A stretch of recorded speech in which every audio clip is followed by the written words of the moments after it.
Many people will tell you that the IRS and income tax in the US are unconstitutional.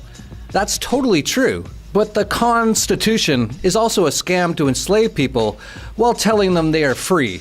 So who cares? In any case, Bitcoin and cryptocurrencies pose the biggest threat to central banks and governments in their entire evil history. Taxes, which is just another word for extortion, are not voluntary, and the only way to collect them is to use violence or threats of violence. This worked fairly well for many decades, as most transactions were not easy to conceal, and governments could easily waltz in and take whatever they like out of your bank account by threatening violence against the bank. Enter Bitcoin. Now, it's quite easy to conceal most transactions, and it's impossible for any government to seize your funds. This is a big problem for their worldwide extortion racket, and they know it. On top of that, less than 80,000 people work for the IRS. That means that there is only one communist extortionist for every 4,000 tax slaves. Of course, there are also the repugnant order-following policemen who dole out violence against anyone who does not bow down to the extortion racket, but they are a tiny minority as well. The video The Little Dot shows how ludicrous the whole operation is, and if enough people woke up to it, the entire extortion racket would disappear overnight, and any valuable services it did offer would be quickly offered by competing entrepreneurial enterprises for much cheaper and with a far superior quality of service. Once upon a time, there were 100 million people. They had different interests, different beliefs, different occupations, but for the most part, they got along pretty well. Then one day, a gang of a few hundred people showed up. And this gang of a few hundred said to the throng of 100 million, "From now on, you all have to give us a cut of everything you earn." This is an accurate graphical comparison between the number of American taxpayers and the number of U.S. congressmen. And the throng said, "Gosh, do we have to give you a cut of what we earn?" And the gang of a few hundred said, "Yes, you have to." And the throng said, "Well, okay, I guess we have to." And one little troublemaker asked, "What if we don't?" The gang of a few hundred didn't like this and said, "If you do not comply, we shall unleash upon you our legions of enforcers."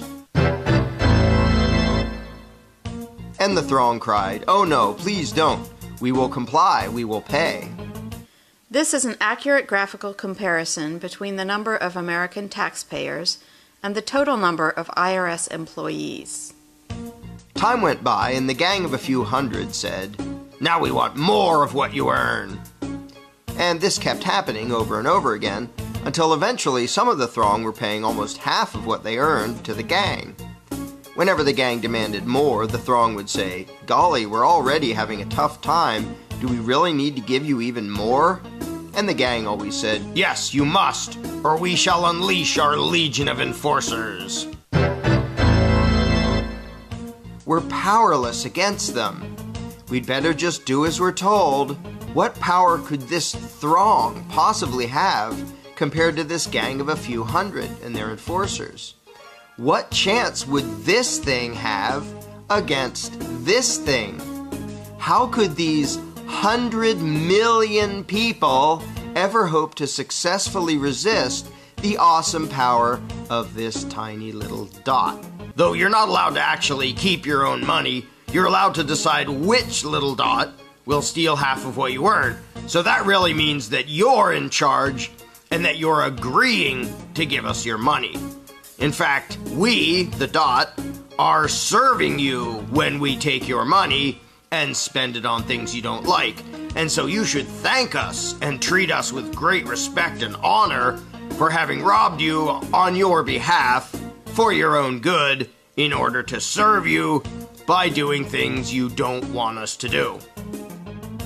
Because the extortionists have such a tiny minority, they have to use lies, propaganda, threats of violence, and violence in order to try to scare tax slaves into being extorted.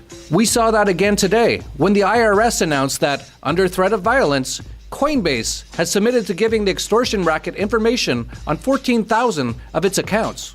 This is all to put fear into the tax slaves to give the IRS information and actually, voluntarily, but under duress, give the IRS money it has no right to. They need to do this because between 2013 and 2015, less than 2,000 people voluntarily told the IRS about their gains on Bitcoin. Those 2,000 people, by the way, are spineless, pathetic zombies who are helping to destroy the world and should be ashamed of themselves. The IRS hopes that by making it look like their few thousand agents are scouring through Coinbase's records, that they can scare people to voluntarily file their capital gains and send money to them. It's a bigger scam than any Nigerian prince email. It actually nets trillions of dollars from suckers every year. I would never voluntarily submit my information to any criminal organization. Never provide extortion rackets and terrorist agencies like the IRS with any information it does not already have. Doing so is like inviting the vampire into your own home. By voluntarily giving them information they don't have, you are actually, on a spiritual level, consenting to their aggression. Instead, I would never file anything with them.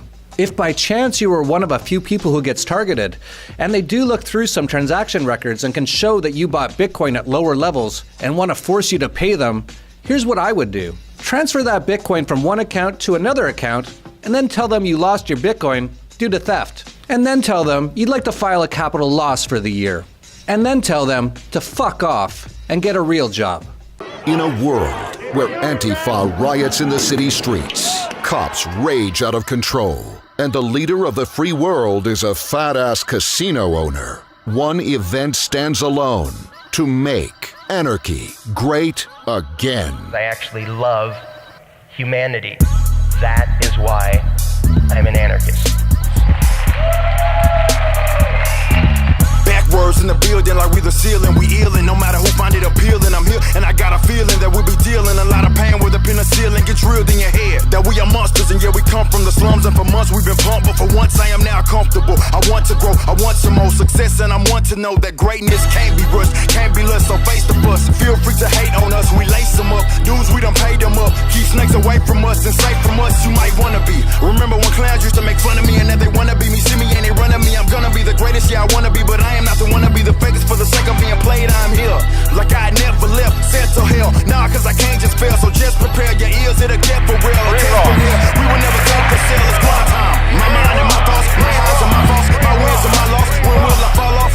It's a test for me, you are now listening to Veracity. Yeah. Fuck the media, fuck the banks, fuck drone strikes, fuck tanks, fuck hunger, fuck war, fuck ignoring of the poor, fuck the left, fuck the right, fuck the government. Thank you, thank you, thank you, thank you.